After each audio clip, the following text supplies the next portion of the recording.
The white text guy is known as Doc Scratch. So several things just mentioned very casually there. Yeah. Just so many things. Oh! Oh! Oh! Holy shit! Equius, I'm about to throw an ablution trap through your wall. Heads up. Did you program this robot to have... Oh, God. Yeah, top worst Equius moments. You just have to get in here ASAP because I need your mind powers. You do? I mean, obviously you do. Duh. What for? I ran into someone here. A sort of double agent, I guess. His name is Jack! You and your like-blooded accomplice soon put Operation Regisurp into motion. Mobius double reach around. Oh my God! It's real! Mm-hmm. Yup. That's the intro. That's it. Yes. That's all we're doing. You know why That's you're actually here. what we're saying. We're going to flip through the next 200 pages and just say yes. Yeah, we're actually not reading this episode. Fuck you. Nope. Not you. at all. You know why you're here. You know why we're here. So let's just do it. Hi, guys. Consult source. Oop. Whoop. Whoa. Wait a fucking second! In one dream, the clouds pointed you to the address of a server hidden in an obscure pocket of a realm unknowable to mortals. It contains a journal written by a young member of an alien species. She has documented her experiences playing the game you are about to play. You can only assume this took place a long time ago. This race is likely ancient, preceding yours by millions of sweeps, maybe billions. You like to try to imagine the adventures of these players. Were they successful in repopulating their race? Did they manage to protect their matriarch and hatch a new mother grub? Could they hold it together, or were they torn apart by the complex social dynamics, the matespertships and Moirallegiances and auspisticisms and schismicissitudes that will surely plague your group along the way? You have little doubt they succeeded with flying colors. It's even got the, yeah. Yeah! Yeah! Holy shit! You have little doubt their victory was because of their leader, a great heroine, the tentacle therapist. From what she recorded, it seems the group had very little knowledge of what they were getting into, and yet they appear to have been the only of their kind to have risen to the challenge in a session stacked heavily against them. You are convinced her leadership was the difference. Of course. It would be nice to have the chance to talk to her. Alas, she's likely been dead for millennia. Only the incomplete record of a long-forgotten quest remains. On the other hand, if you were to discover her quest ended in failure, it might be somewhat disillusioning. But that thought never crossed your mind. Anyway, Tavros, enter. Yay! Having narrowly dodged obliteration, you take your place as the Page of Breath in the land of sand and zephyr. Nice! And in time... Tavros, go outside and look what I built for you. You are going to flip. Okay. Stairs. I think this is probably meant to antagonize me. What are you talking about? Look at my beautiful building. Don't you think it's about time someone got a little creative with this game? Maybe? Everyone always wants to do things the boring way. Didn't we make a truce, Tavros? That we would be less boring from now on? You don't want to break your truce with me, do you, Tavros? No. Great. Now get climbing. Please don't read this as a boring thing. I hope, but it's physically impossible to do that, mostly. Man, I knew it. Torius News is back in action. Why don't you, in like a not boring way, build more incline surfaces like you did over there? Maybe you could color them with fun colors so you won't think they're boring and get angry at me some more? I built that ramp because we were in a hurry to save your life, remember? A dead Tavros is even more boring than an alive and crippled Tavros by a slim margin. My stair structure is lovely and I'm not changing it. Now hop out of your wheel device and get climbing. Climbing. Or crawling. Whatever. Stop being so helpless. It's pathetic. It will take a long time. What's the rush? You're in the game, safe and sound. Look in the sky. Do you see any meteors? I sure don't. there are imps around. And I'll be sort of defenseless, lying down on stairs.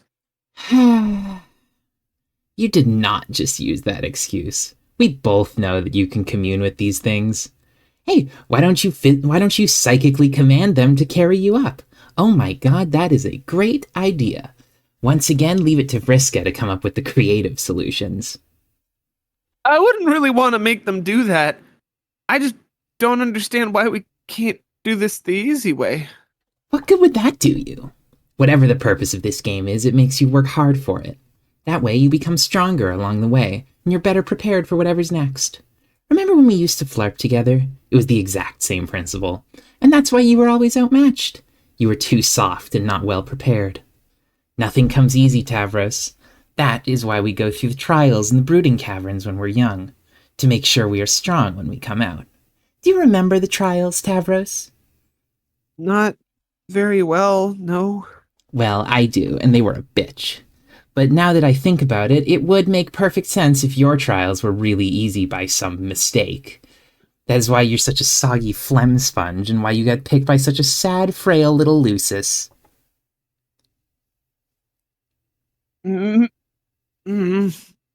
But that's okay. It probably wasn't your fault. Just a bad break. You're lucky you can have me as your server player, so I can challenge you and help you get strong. Now hop out of that seat and get climbing. I'll deliver the device to you when you're at the top. Climb, Pupa, climb! Maybe I should ask Tinkerbell about this. He's really smart now that he can talk. No! You don't need help from your lame bull fairy. He's only holding you back. He's my friend. God, pathetic. This is getting frustrating. Why did I have to get stuck with this useless bastard? Just my luck. Do you have any idea how inconvenient this is? Do you have any sympathy for what I'm dealing with here? You're so inconsiderate. You just sit there looking smug. It's infuriating to look at you. You haven't even thanked me, or apologized for that matter. Thanks, Vriska, for saving my, life. It sure was brave and heroic and pretty of you. Also, I am sorry from the bottom of my nook. Seriously, how hard would that have been? Okay. Thanks, I guess, but sorry for what? For being useless shit, you ass. You want me to apologize? For being paralyzed? Yes, say you're sorry. I don't mean to be rude or boring, but that's ridiculous, given the circumstances. Oh, bullshit.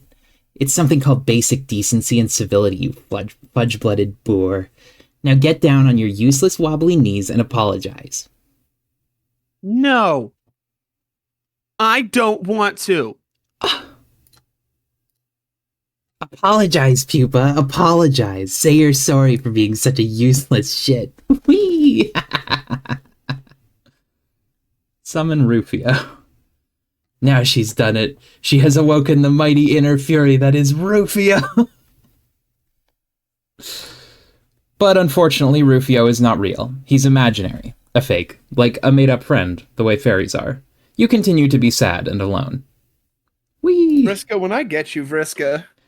Vriska, when I get you, Vriska. I'm gonna fucking get your ass, dude. Vriska, when I get you, Vriska. She's screwing with my boy! Oh, yes! The Kanaya, mediate. Hey, what's your deal? Shouldn't you be helping me out of this jam instead of fussing with my plumbing? Just presenting a floating reminder that Tavros will need plenty of inclined surfaces for his ascent. That's silly. I made so many ramps you wouldn't even believe it. I specifically decided I want to build something ugly and boring. It is now the land of ramps and yawns. He's reported otherwise. Lousy snitch. Maybe I should take away his computer. Maybe I should take his computer away so he can't go crying to Fussy Fangs anymore. Maybe I should upend this load gaper over your head. No, don't. I'm still learning the interface. It could happen accidentally at any moment. I'm only trying to help him. Think of another way to help. I'll do something nice. I have an idea.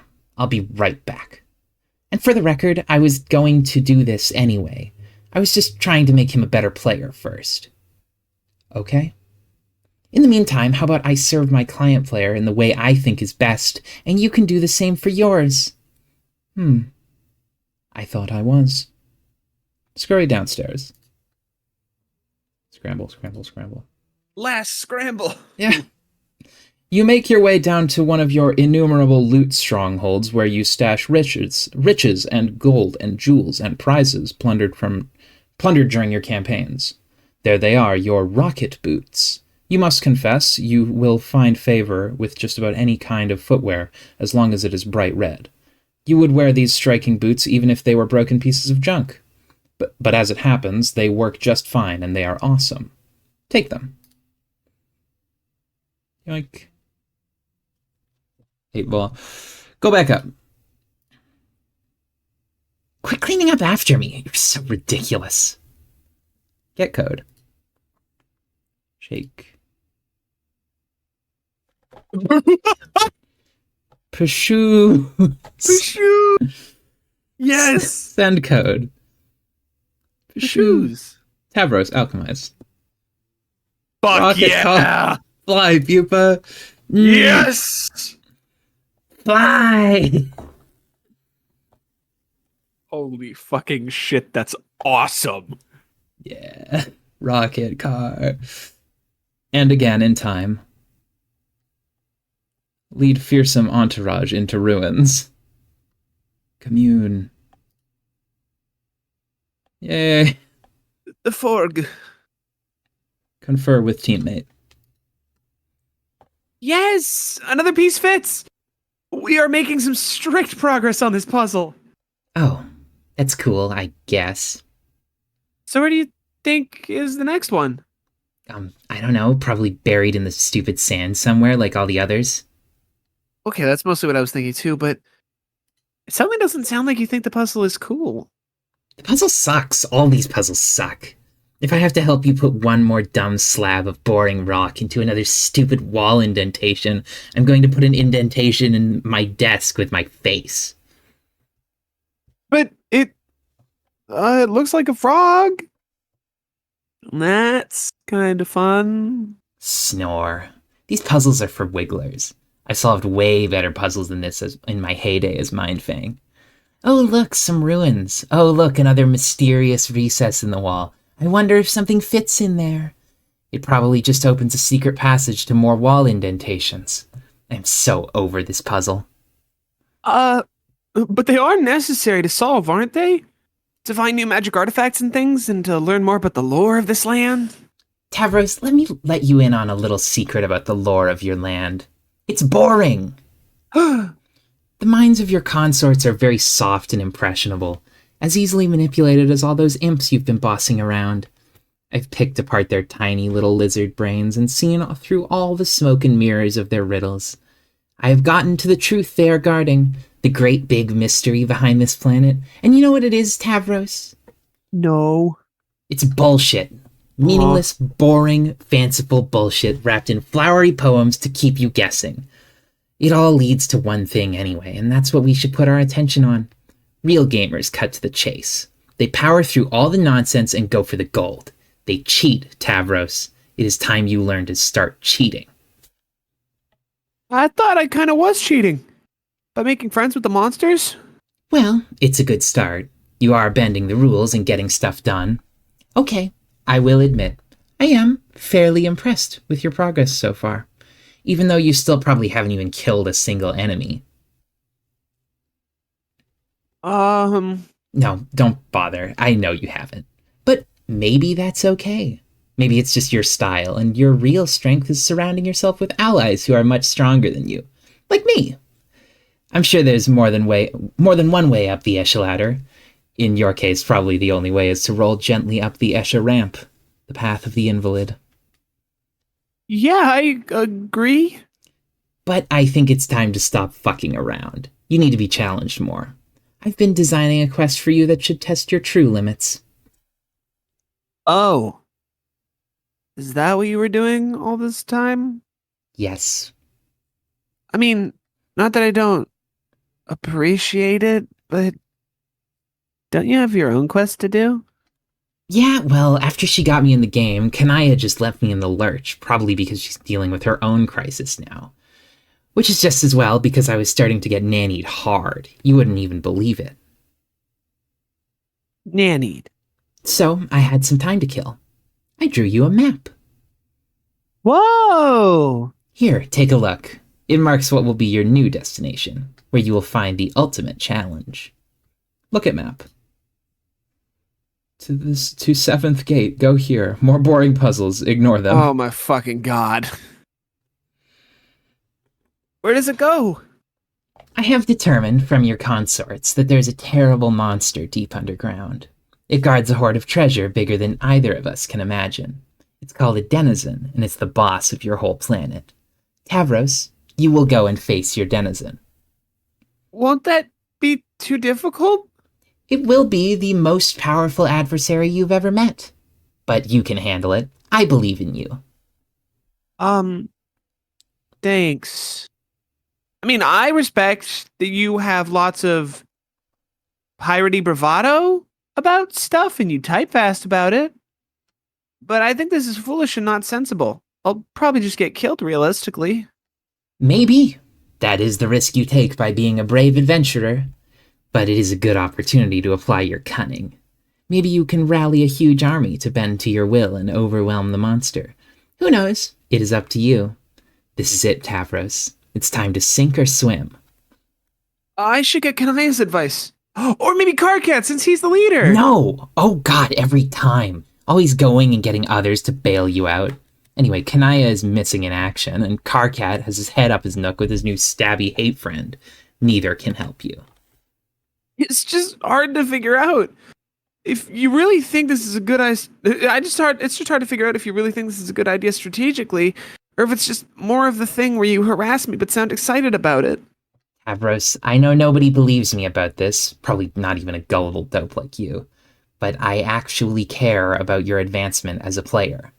Everything I have done has been to make you stronger. Okay. I still don't know what to believe about that. You're useless. I'm done talking about this. Now shut up and point that cherry vehicle of yours towards the X on that map. Next stop, Gate 7. Let's go. This isn't optional. You know very well that I can make you go to that gate whether you want to or not, but I would rather it not have to come to that. What will it be? Advance or advance? Okay, I'll go. Oh, one last thing. Equip your boy Skylark outfit. This'll be Pupa's last stand. I mean, sit. Will. Yeah? Will, if Tavros dies here, I'm leaving the call. That's reasonable. That reasonable crash out if that happens. Point cherry vehicle toward X on map. Oh, God. You proceed through what seems to be your second gate into the land of maps and treasure. The Thief of Light lies in wait. That's awesome. That's a dope land. Pretty cool. Whoop. Vriska, wake up. Oh my. It appears Pupa Pan himself has flown through your window while you were asleep. How exciting. Surely he is here to take you away on the adventure of a lifetime. He is more dreamy and heroic than you ever imagined. But what's this? It seems the legendary boy Skylark has misplaced his shadow. He's looking everywhere for it, to no avail. He is having a devil of a time, what with being paralyzed from the waist down and all. He clearly needs your help. Help Pupa find Shadow. Pupa, you truly are a silly goose. Your shadow has been trapped underneath your useless torso the whole time. Honestly, where else would it be, you stupid sack of shit? Of course, the secret to reuniting with your shadow is to get up and walk around and play and dance and frolic. Your shadow will surely join in your gaiety. But it appears Pupa has lost the use of his legs. There will be no frolicking in this young man's future, unless apply special stardust. Everyone knows that just a pinch of special stardust along with a happy thought will allow any boy to get up and walk again. Everyone knows this because it is in the classic tale Pupa Pan. Young Pupa flies through the window of a fairy girl's respite block, falls on the floor, and has trouble getting up like an enormous pansy. The fairy girl then helps him walk again, and in return he teaches her to fly, even though she probably already knows how to fly because she's a fairy. They fly out of her window together and have magical adventures for many sweeps thereafter. To be honest, you hardly know a damn thing about Pupa Pan, but you do not care. Pupa remains as pathetic and useless as ever. The Stardust did nothing, probably because it is just glittery powder with no magical properties whatsoever and is basically bullshit. Because, in case it wasn't clear, magic isn't real and neither are miracles. Or it could just be that Pupa has failed to have a happy thought. Your duty is clear. You will have to make him have happy thoughts. Make Pupa have happy thoughts. Fucked up thing to do, Vriska. You can't do that.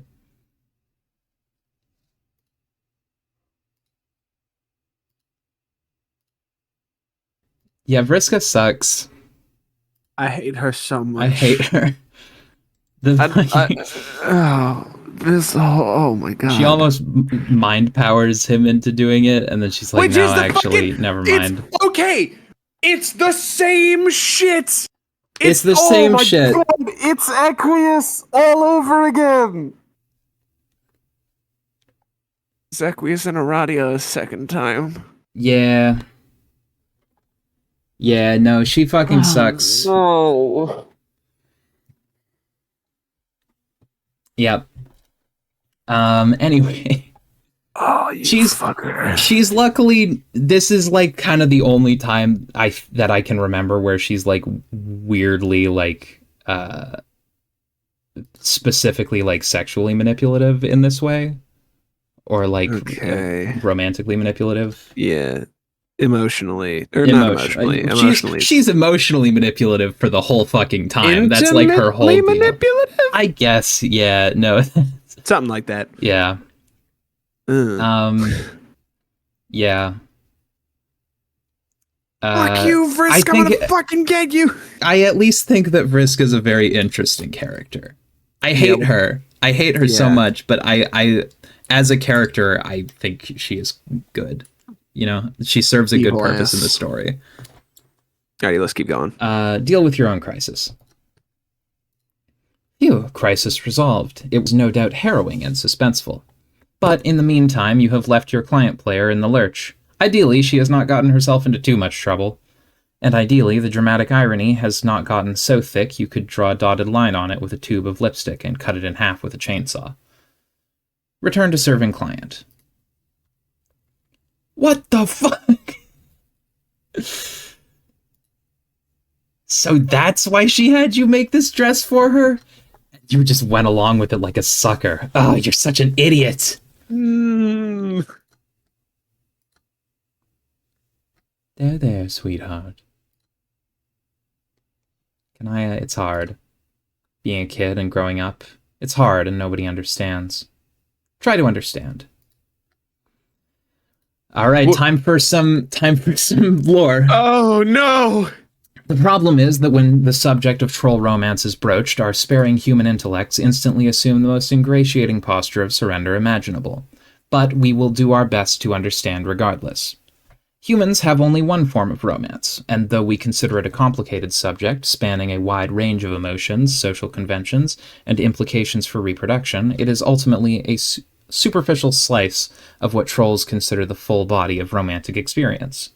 Our concept of romance, in spite of its capacity to fill our art and literature and to rule our individual destinies like little else, is still just that, a single linear concept, a concept usually denoted by a single symbol, the heart. Troll romance is more complicated than that. Troll romance needs 4 symbols. You got the quadrants. Their understanding of romance is divided into halves and halved again, producing 4 quadrants. The flushed quadrant, the colliginous quadrant, the pale quadrant, and the ashen quadrant. Each quadrant is grouped by the half they share, whether horizontally or vertically, depending on overlapping properties one examines. The sharpest dichotomy from an emotional perspective is drawn between red romance and black romance. Red romance, comprised of the flushed and pale quadrants, is a form of romance rooted in strongly positive emotions. Black romance, with its colliginous and ashen quadrants, is rooted in the strongly negative.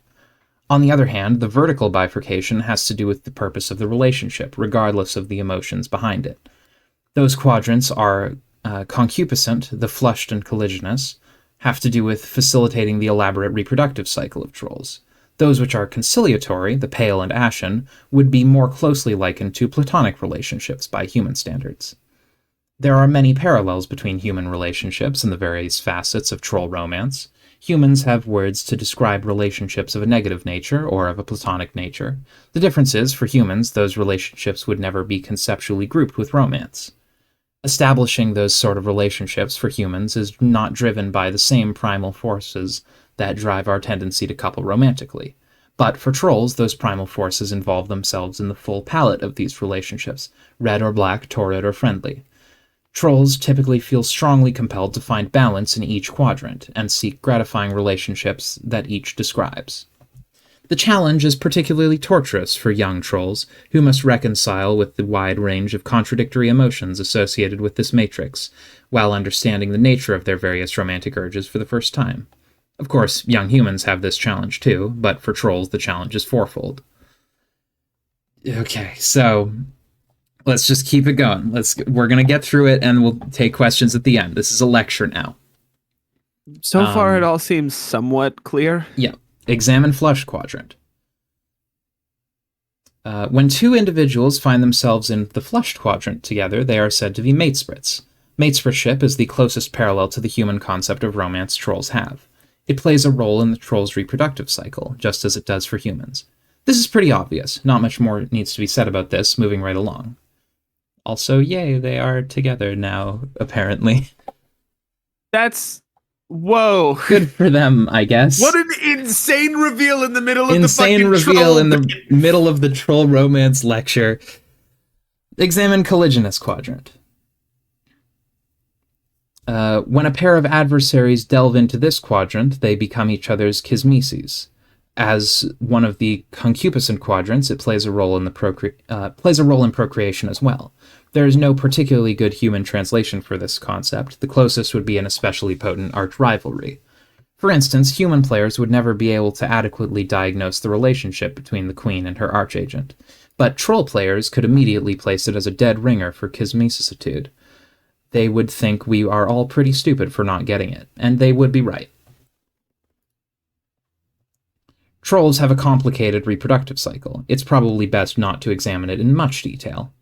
The need to seek out concupiscent partners comes with more urgency than typical reproductive instincts. When the imperial drone comes knocking, you had better be able to supply genetic material into each of his filial pails. If you have nothing to offer, he will kill you without hesitation.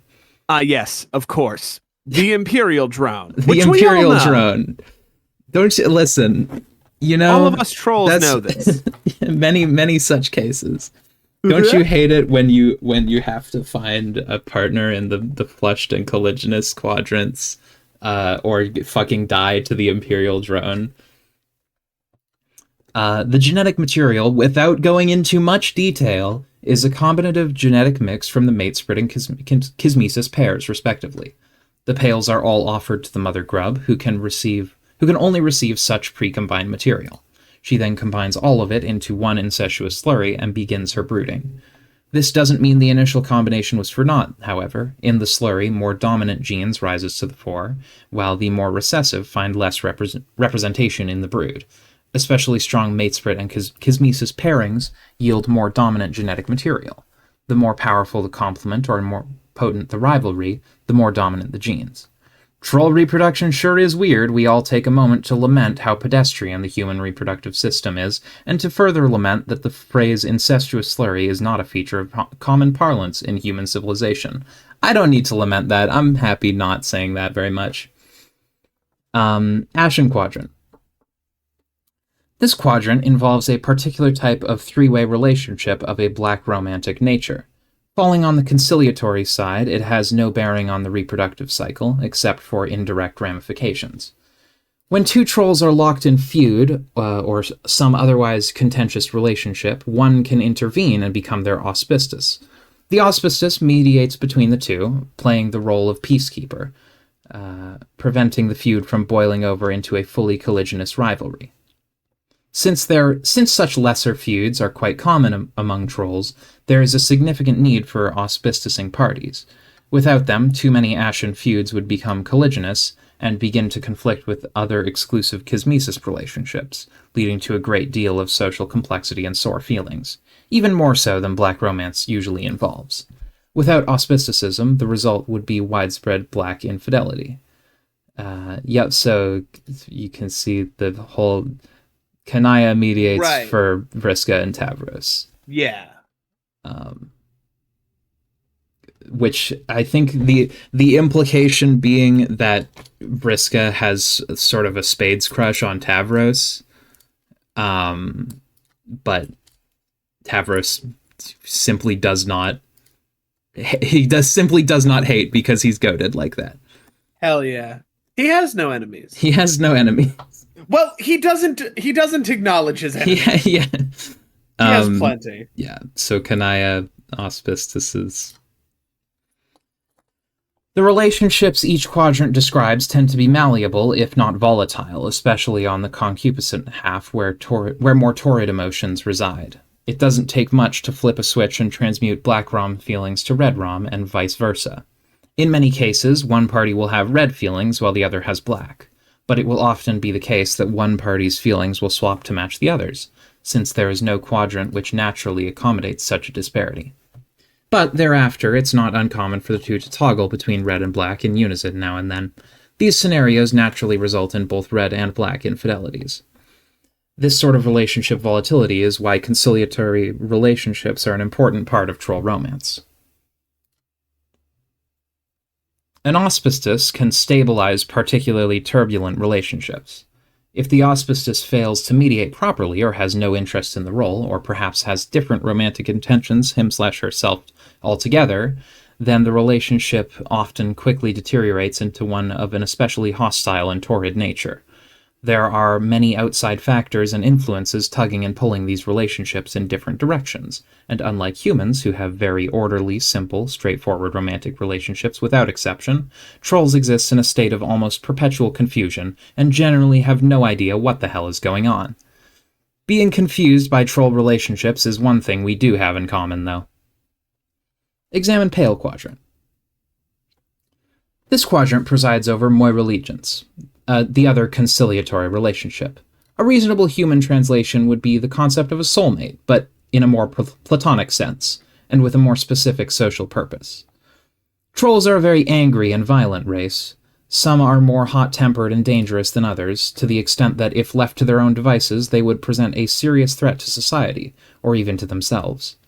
Such trolls will have an instinctive pale attraction to a more even-tempered troll, who may become their moirail. The moirail is obliged to pacify the other, to function as the better half. The two partners in a strong pale relationship will serve to balance and complement each other's emotional profiles, and thus allow their other relationships to be more successful. It's often ambiguous, especially among young trolls, whether a bond formed between an acquaintance is true Moirallegiance, or the usual variety of platonic involvement. Furthermore, romantic intentions of a more flushed nature can often be mistaken for paler leanings, much to the frustration of the suitor. But for some pale pairings, as the one above, will be strikingly obvious to all who know them. And yet others will seem to have been hatched for each other. Hey, look, it's these two. Whoa! Whoa! Wait, more troll romance exposition, please. Waiter! More romance exposition, More please. Exposition. God, you just can't get enough of this, can you? That would have been a great point for a transition out of this illustrated sociological study, but okay, if you insist. Now, see, what's going on here is perfectly simple. When the full matrix of troll romance is in action, we have, hey, why don't you figure it out? You should be an expert on all this by now anyway. Oh, come back! Come back, please! Please, no! Later, our troll hero would try to explain this to our human hero, attempting to convey all the nuance of troll romance through a nearly verbatim recitation of the preceding excerpts. He would try to describe how rich and textured the troll romantic comedies were compared to the one-dimensional schlock of our human cinematic counterparts. He would barely scratch the surface of Troll Will Smith's virtuosity with the delicate lattice of troll romance, as he would assist the bumbling, fudge-blooded troll Kevin James through the interwoven minefield briar patch of red rom and black rom entanglements, all the while sifting through his own prickly romantic situation and ultimately learning the true meaning of hate and pity. But would they succeed before the Imperial drone came knocking with his thirsty pails at the ready? Yes, they would. But John didn't understand any of this because he's a moron, and he wouldn't shut up about his awful bullshit Earth movies. He would just go on and on about that garbage. Yeah, fucking hell, John. Bro doesn't get it, I guess. So, okay. Do we need to... have we understood... I don't know if Would I you like can any clarification? ask. All right, fair. I think I will ask if it comes up. I think I get it. Very simply, hearts is love. That's human love. Yeah. That's normal human love. Spades is hate relationship. Yeah. The diamonds is like really good friendship, but specifically also where they kind of like one kind of helps calm the other down, which is necessary for trolls. Yeah. And then clubs is a therapist. Yeah. Anywho. But if there was one theme to be hammered through his thick skull, it would be the troll's cultural preoccupation with romantic destiny. Yes, the romantic landscape is rife with false starts and miscues and infidelities red and black. But every troll every troll believes strongly that each quadrant holds one and only one true pairing for them, and it is just a matter of time before the grid is filled with auspicious matchups through the mysterious channels of troll serendipity. In short, their belief is that for each quadrant there exists a pair or triad of trolls somewhere in the cosmos that were made for each other. Wow, another great transition. You wonder if it will stick this time. You have no choice but to take a stab at the rare and extremely dangerous 2x transition combo. Here we go. Attempt 2x transition combo. Yes. Looks like it worked. So who is this guy anyway? Yay. Your name is Eridan Ampora. Okay. Do something awesome.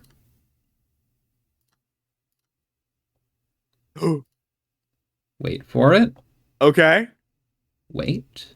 Okay. There she blows! The white whale! Curse you, whale! Curse you, whale! Whale! Jesus fucking Christ. Is this weapon fucking railgun kind? I think it technically is a rifle, but yeah. No, it's not. Fish food. Okay, that guy's pretty much squared away. What about her? Enter name. Your name is Feferi Pisces. Do something adorable. Oh. Swim. Oh. Well, that's... Like, oh. Oh. Somebody tells me this is about to be not adorable. oh. Oh. What the fuck? What? Huh? Big. Well, that wasn't adorable at all. Go home. That should keep her quiet for a while, at least until she dies. Nah, true. Eridan, go home. That should keep her happy for a while, and make a freshly orphaned troll somewhere pretty sad. Examine block. You conveniently return to your respite block so that we may study your variety of interests. This was very considerate of you. Flowing through your veins is nearly the richest blood the hemospectrum has to offer, penultimate on the scale. As such, you are a sea dweller, a subrace of troll distinct from the commoners by mutation and habitat, a caste which rules over the entire species. But ruling, in your view, is not enough.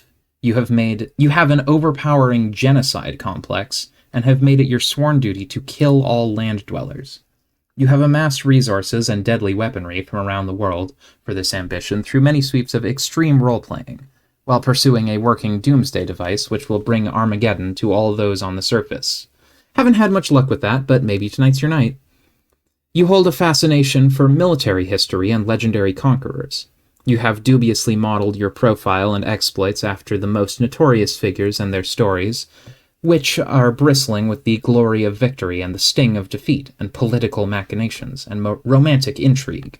It is an image you are careful to craft through your exaggerated emotional theatrics, and your penchant for mass murder notwithstanding, people tend to regard you as a bit of a tool. You also like magic, even though you know it to be fake. Like a made-up friend the way wizards are. Made-up, make-believe, fakey-fake fakes. It's still fun, though. Your troll tag is Caligula's Aquarium, and you speak with a very weird and sort of wavy-sounding accent. You hold off on doing anything for the moment on account of courtesy to fellow royalty. So this guy... Weirdly, the genocide guy... I mean, he's racist, but, like, weirdly somehow better than Equius. Dirt is better than Equius. Okay, fair. Feferi, examine block. On the subject of courtesy, you have also returned to your block so we can get a better look at you. Again, quite considerate. Royalty Yay! Sure is civilized.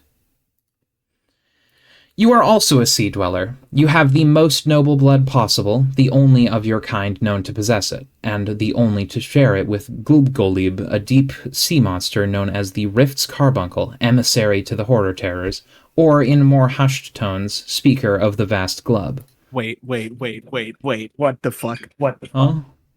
That was the name of one of the creatures from fucking Rose's book. Well, the horror terrors were absolutely mentioned in in Rose's book, yeah. This makes you the heir apparent for Alternian rulership, which ordinarily would place you in considerable jeopardy. Her imperious condescension would steer the flagship from the fleet and make an attempt on your life herself, if not for the protection of your monstrous Lucis. And if not forewarned of your race's extinction by the whispers of that Lucis, you would have big plans for the throne. All the plans, all of them. You would redefine what it means to be culled in troll society. Under your rule, it would mean caring for the unfit and infirm rather than exterminating them. And you have put this idea into practice by culling the fauna of the deep. You tend to wild and beautiful aquatic hoofbeasts, grooming and feeding them daily. You capture and cage cuttlefish by the thousands for their own good, and also because they are funny and colorful and you love them. They often swim through the bars of their cages, but that is fine. You run your whole palace as a sort of wildlife adoption facility, even if the wildlife's need for care is dubious at best, and the practice really just amounts to an elaborate role-playing scenario. It's still fun, though. You would also look forward to using your reign to unite the two races. You were told you would do this one day by your Lucis, even if it does contradict her message of extinction. Oh well, you suppose not all prophecies can come true. Your troll tag is cuttlefish color, and you have a hard time not getting really excited about practically everything. What will you both do? Do something ridiculous. Yes! Yes! Yes! Let's Fuck go! yes! Fuck yeah! Hell fucking yes! Bun. Father Feferi. I don't remember the voice I was using. She's a girl's girl. Right, okay, that's right. Fef, hey. Huh? Glub. Glub! Yeah, What is it? What? I am wondering if you can forgo the exaggerated emotional theatrics for once and actually tell me what's on your mind. Nothing's on my mind. Why can't I just have a fucking talk? Why can't I just have a fucking talk and glub at you for a reason I don't have? Well, fine, but you don't want to hear it. Yes, I do. We're supposed to talk to each other. That is what Moiralles are for. Whatever. Glub, sigh. Will you take the chip off your nub and tell me what's the matter? Yeah, well, okay, since we are the palest of pals a guy could ever ask for, I will tell you, even though you will only humor me as usual and you don't really agree with my agenda. Any of my agendas, really. None of the agendas. None of them. Are you fretting over another one of these dumb contraptions? See? More condescension. You're going to make a hell of an empress. No, I'm not. But that is besides the point. None of your plots to kill the land dwellers will ever work out. And every doomsday device you get your hands on turns out to be a piece of junk. So, I got to keep trying. That's how all the great military masterminds became great. Through upright perseverance. I think deep down you stack these plots against you so you fail because you know it's wrong. It isn't wrong. I'm not going to explain it to you again. At this point, all you need to know is it's important to me. And I'm doing it for us. I mean, our kind. Nobody understands, not even you. Whew. This is the last time I will say this. We are not better than anybody. Glub! Hemospectrum begs to differ. I just gotta say, shout out to you, Queen. She's goated! Shout out to you, Feferi. Yeah! Yeah! A new goat has entered the field. If you're sickened by them as you say, why do you spend so much time on land? You can't have the sort of affinity for our kind that you profess if you've only spent, what, a few days underwater, maybe, in your whole life? Whatever. I have to keep an eye on him up here. It's all about tactics. What about your friends? Do you ever think about them? If they're beneath you, then I swear to God, I love her. It's Her hard. typing Yeah, her quirk is hard to read. Impossible to read. It's true. It's really hard to read. If they are beneath you, then they have to die too. And I know you like talking to some of them. You say you hate them, but I think you're pretending. History is full of cases where conquerors consort with members of the enemy in a mannerly way before wiping them out, even going as far as growing fond of some. It's only civilized. Well, I have a fishy feeling that this stupid doomsday machine thing is just another excuse to consort with someone in particular. All your feelings are fishy. Nah. Glub, glub, glub, glub, glub, glub, glub, glub. Don't you glub in that tone of glub with me, mister. I'll glub in whatever dumbass bubbly sounding fish noise I want to glub. Oh shit, you are angling for so much trouble now. Okay, please, let's just not get into the whole fucking fish pun thing again, okay? Like, we get it, we're nautically themed. Okay. But yeah, I don't know. I don't know why she ignores me. I guess she's just bored with me. We had it all set up for her to give me this thing tonight that probably doesn't even work, but yeah, maybe that wasn't the point. I mean, you think we have a pretty good rivalry going, right? Or at least had. It was pretty fucking bitter and contentious for a while there, and there was some good chemistry. I don't know what happened. I guess. I wouldn't really know. Sometimes people just drift away, I think, or just aren't as into the quadrant as the other wants to be. Do you really think your feelings for her run that dark? It doesn't matter. Like I said, she's bored shitless. I guess I'm not as good an adversary as I thought. It is so ridiculous. Any girl would be lucky to have a Kismet as diabolical as you, especially that one. Who knows what her problem is? She has issues. Well, okay, thanks for saying so. You know, I'm not sure why we never talk about our romantic aspirations. We should more often. It's kind of exciting. Shrug. Probably because you fill your gossip quota with your nubby-horned bro. You leave nothing left to talk about with your dear sweet Moiralle. We're supposed to help each other with that stuff too, remember? Maybe. Seems kinda odd, though. Your stupid fishy face is what's odd. Have you ever thought about that? Fine. Well, those are my stupid feelings. What about yours? Seems to me like you get along too well with everybody to be harboring any black sentiments. Yeah, I can't think of anybody I feel that way about. Maybe I'm just not old enough to have those feelings yet. You're still pretty young, you know. Yeah. Okay. Those are your black leanings. What about red, Eridan? Huh? Oh, God.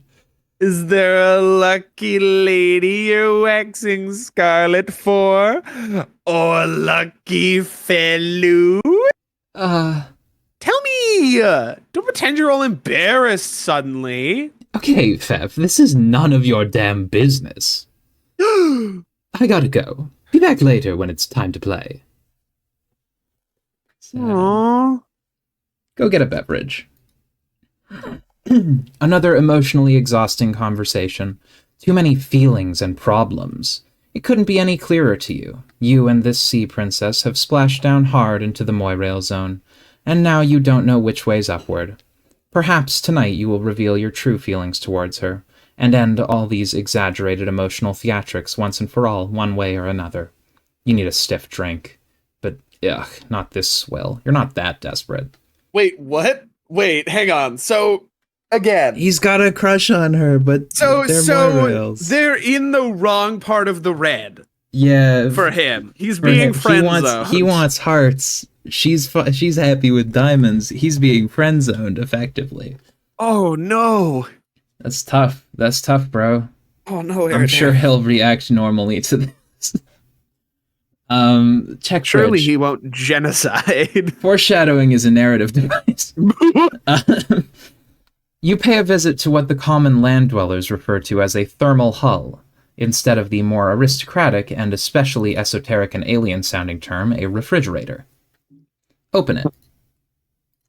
A bunch of unbelievably shitty wands tumble out. Of course, you knew these were in here. You're not even sure why you looked. Feferi, go get a beverage. Another emotionally exhausting conversation. Too many feelings and problems. That guy. Talk about a high-maintenance Moirale.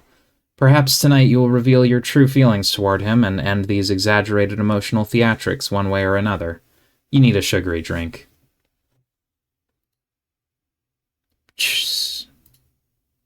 This is stupid. Disarm. You decide to unwind and take your mind off the drama for a while before starting the game. You nearly forgot that this is going to be an exciting night.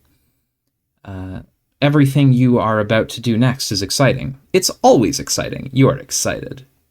You unequip Sidon's Entente, a golden double culling fork, a legendary weapon reserved for royalty, and generally only used for ceremonial purposes. Eridan, disarm. You unequip Ahab's crosshairs, which is yet another legendary weapon, about as powerful as your kind Abstratus will allow. Yeah, it is rifle kind. Damn. It is the... yeah. You plundered it from a ghost ship during a particularly challenging campaign. It was the same old Gamblignant's ship from which your accomplice at the time also plundered a set of extraordinarily powerful dice. You almost feel sorry for the adversaries you will face tonight. They will likely pose neither team much challenge at all, unless one of the links in the prototyping chain includes something especially huge and monstrous, but really, what are the odds of that happening? Bother Vriska. On the subject of your old accomplice/rival, you guess you'll try talking to her one more time, even though you know she won't answer. You know she is bored shitless with you and your drama. You are almost starting not to care about this stupid doomsday device which probably won't even work. She probably knows you know it won't work. She has probably put all the pieces together and knows it was an elaborate ruse to be in cahoots with her again. And she just went along with it, playing you for a chump. You are such an idiot. Not answering. Yep. Yeah, see? No answer. Bored shitless, just like you thought. She has much hotter irons in the fire than you these days. But it wasn't that long ago you were the hottest iron. At the height of your prowess as Seagrifts, Marquise Mindfang and Orphaner Dualscar were in alliance as an unmatched terror, and in competition, unbridled tempest. Either way, spoils were typically traded and shared. No levels were left for anyone else to gain. None of the levels. She would have the victims of your conquests walk the plank, while you reap the custodial spoils. and while yet another partook not in revelry but necessity. She had to keep her fed, to keep her calm, to keep her terrible voice down. If she were to raise it above a whisper, trolls would begin dying. First, the lesser bloods, those more psychically susceptible. If she raised it to a shout, all on the planet would die, land and sea dwellers alike. And if she were to ever get really upset, she might release the Vast Glub, a psychic shockwave that would exterminate every troll in the galaxy. In truth, it would be all too easy to solve the land dweller problem once and for all. You'd just need to lighten up on the feeding schedule for a while. Maybe you'd be a little too busy to bother with that hassle for once. Or maybe you could happen to be off your game for a spell. It happens, even to the best sometimes. But nah, it would make her upset. More emotions, more problems, that's all you need. Sometime later. The Witch of Life takes her place in the land of dew and glass. Feferi, report to Eridan.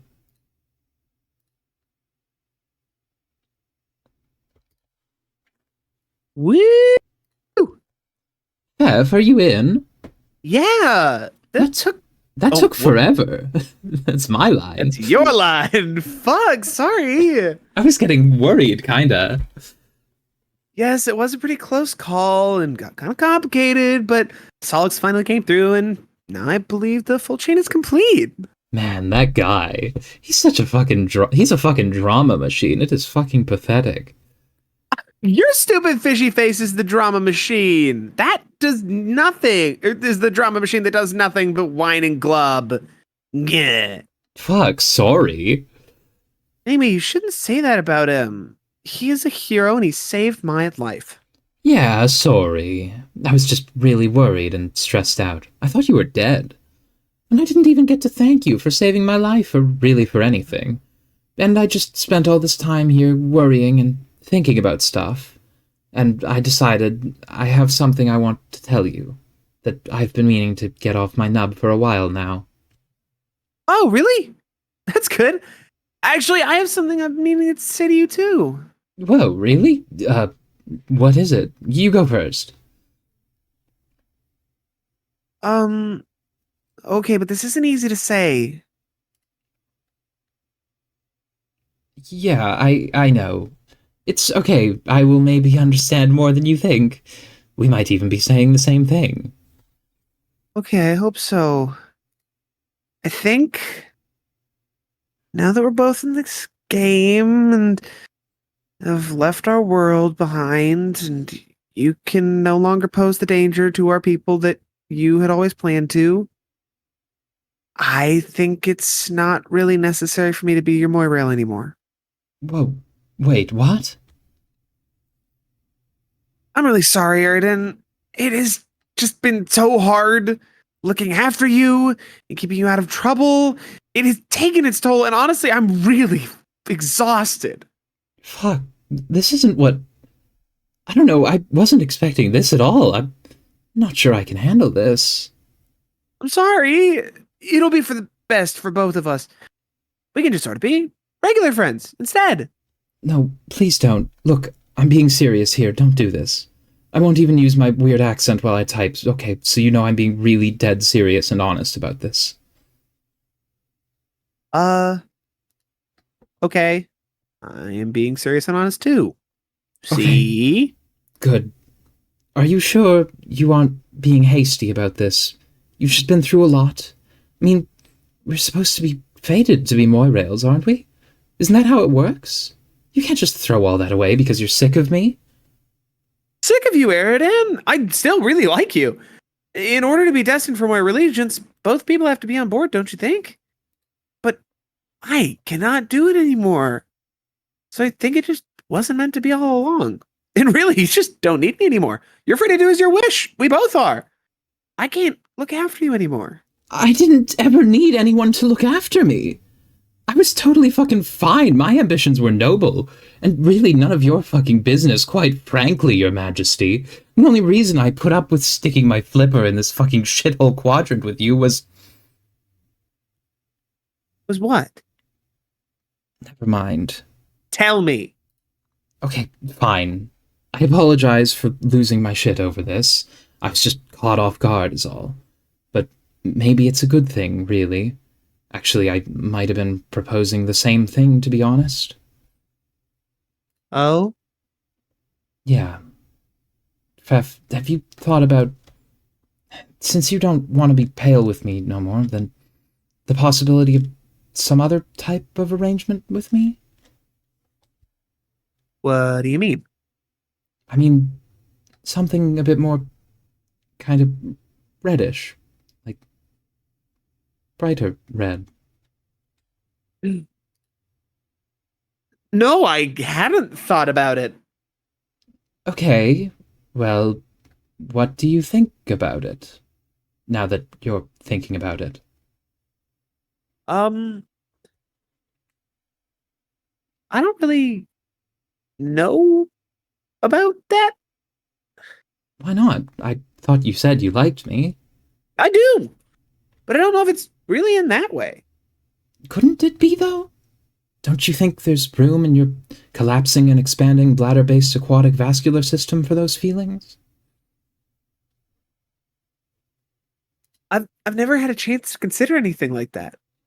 I have just spent all my time worrying about you and trying to keep you from killing everybody or hurting yourself. It took all my energy. I don't think I have anything left for those feelings either. God. What? I'm the biggest fucking idiot who ever lived. I can't believe I just opened up to you like a chump when I knew what was coming. I am one sad fucking brine sucker. Over-emotional sappy trash. You're right, I'm not better than anybody. I'm worse than anybody. Everybody. All the bodies. Stop! God! Will you just clam up for once in your life? Always carping and carping and carping. You go completely overboard with your emotions, always looking to reel in drama wherever you can. I am up to my gills in it. I just can't salmon the strength in them anymore. I cannot believe you are doing the fish pun thing while you're breaking up with me. Real nice. Whoops, sorry, I mean real nice. Sorry. But really, this shouldn't be as bad as it sounds. When all's said and done, I'm still your friend. We have left our world behind. Everyone is dead. And there's no use in worrying about it now. It's over. It's time to play this game and focus on building something new and exciting. So hang in there, Eridan. I have to go now. Solix is in serious trouble and I have to go help him. Bye. Wait, don't go. Glub. Oh my god. That's Oh my god. Romance Oh my drama, God. yay! Oh my god. Writing! Ah! Story writing! That was really fun to read. I had a great time It's with a that. good one. Bonk. Bonk. Bonk.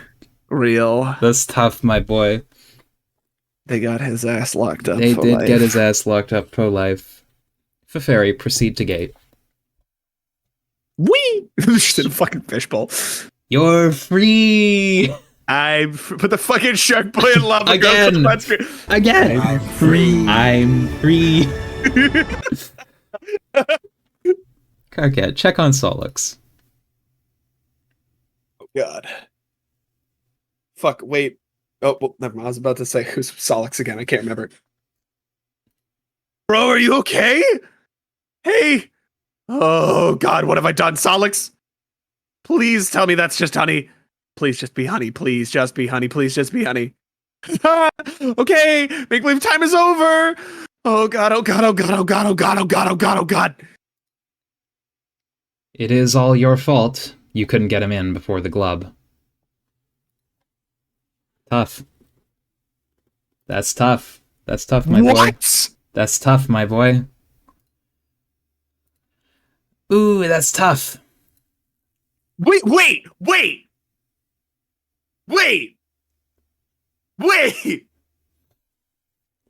Solix is just fucking dead?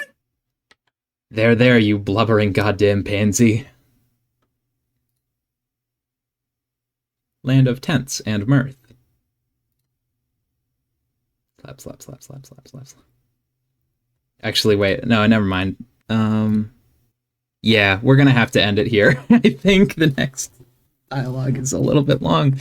So, yeah, Solux has died.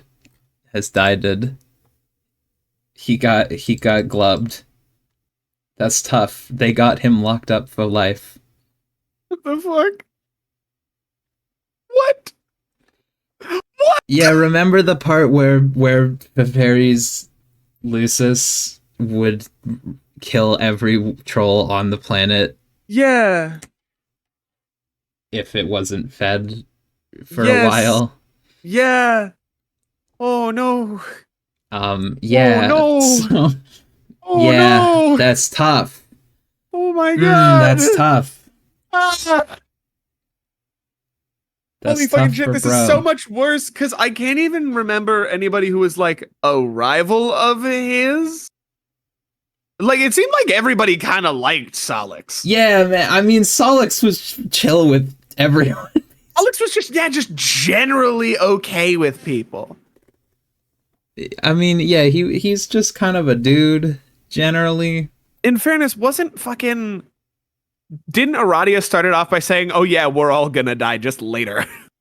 I mean, something like that. Well, Solix did say in like early on specifically, like, oh yeah, we're all doomed, but me especially, I'm gonna die so fucking hard. Oh my god.